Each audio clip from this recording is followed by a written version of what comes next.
Hai minasan, jadi tadi kita sudah belajar nama-nama ruangan di sekolah beserta cara menyampaikannya. Sekarang kita akan belajar cara menyampaikan nama-nama benda di ruang kelas atau di dalam kelas.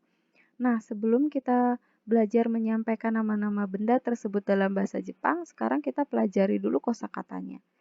Yang pertama, ini ada buku yang bahasa Jepangnya adalah hong, tas, bahasa Jepangnya kabang, pensil, bahasa Jepangnya adalah enpitsu, buku catatan, bahasa Jepangnya adalah noto, pulpen, bahasa Jepangnya adalah borupen, ada kamus yang bahasa Jepangnya adalah jisho, kemudian ada buku pelajaran, bahasa Jepangnya adalah kyokasho, lalu ada tisu, bahasa Jepangnya adalah tissue, dompet, bahasa Jepangnya yaitu saifu, ada correction pen atau tip X mungkin, di beberapa tempat juga ada yang nyebutnya stipo. Ini bahasa Jepangnya adalah shushe pen. Lalu ini ada lem, bahasa Jepangnya adalah nori. Lalu ada stapler, bahasa Jepangnya adalah hotchkisu. Kertas, bahasa Jepangnya kami. Handphone, bahasa Jepangnya adalah sumaho atau ketai dengwa. Kemudian juga ini ada penggaris, bahasa Jepangnya yaitu monosashi. Pensil mekanik, bahasa Jepangnya adalah shapu pensiru. Lalu ada kotak pensil, bahasa Jepangnya adalah fudebako. Ada proyektor, bahasa Jepangnya adalah projecta. Lalu ada vas bunga, bahasa Jepangnya adalah kabing. Ada jam dinding, bahasa Jepangnya adalah tokei. Lalu ini ada uang, bahasa Jepangnya okane. Di sini ada papan tulis. Untuk papan tulis hitam itu bahasa Jepangnya adalah kokubang. Untuk papan tulis putih bahasa Jepangnya adalah howaito bodo. Lalu ini ada meja, bahasa Jepangnya adalah tsukue. Kursi, bahasa Jepangnya adalah isu. Rak buku, bahasa Jepangnya adalah hongdana.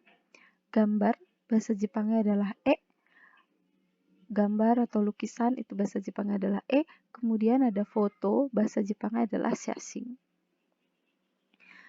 Hai, itu dia nama-nama benda dalam bahasa Jepang. Sekarang kita belajar untuk melafalkannya. Kalian bisa ikuti dari rumah masing-masing ya. Kita mulai dari buku yaitu hong, hong, kabang, kabang, enpitsu, enpitsu, noto, noto, borupen, borupen, jisho, jisho, kyokasho, kyokasho, tissue, tissue, saifu, saifu, shuseipen, shuseipen, nori, nori, hotchkisu, hotchkisu, kami, kami, sumaho, sumaho, ketai dengwa, ketai dengwa.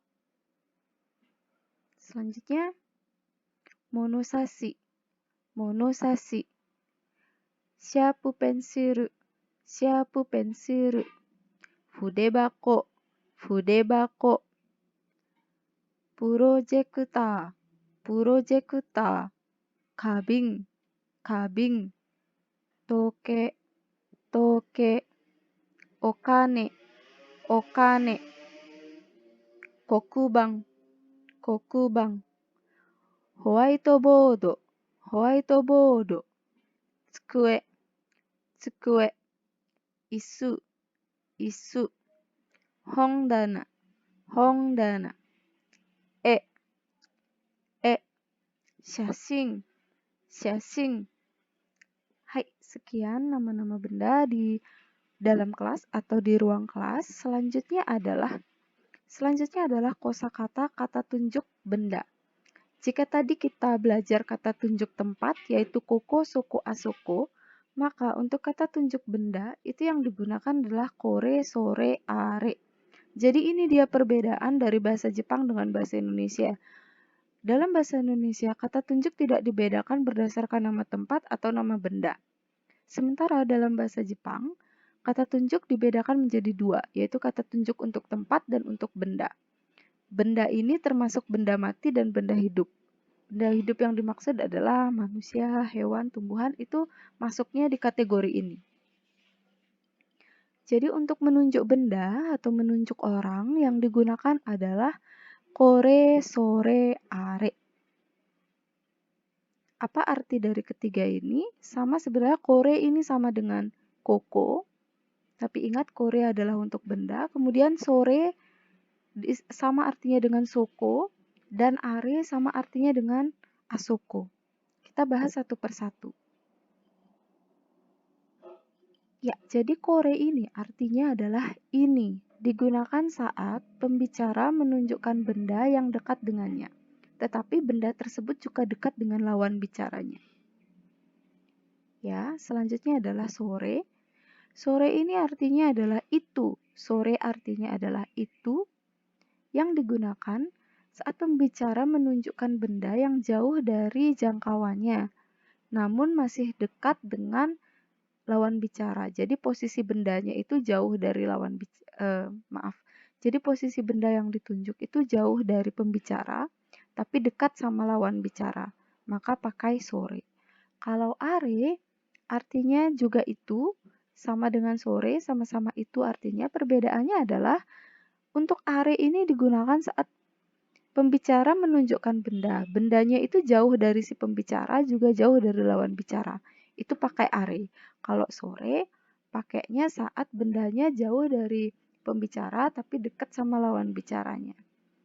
Sampai di sini bisa dipahami ya untuk fungsi daripada kata tunjuk kore, sore, dan are. Selanjutnya kita akan belajar tentang cara menyampaikan nama benda yang ada di dalam kelas.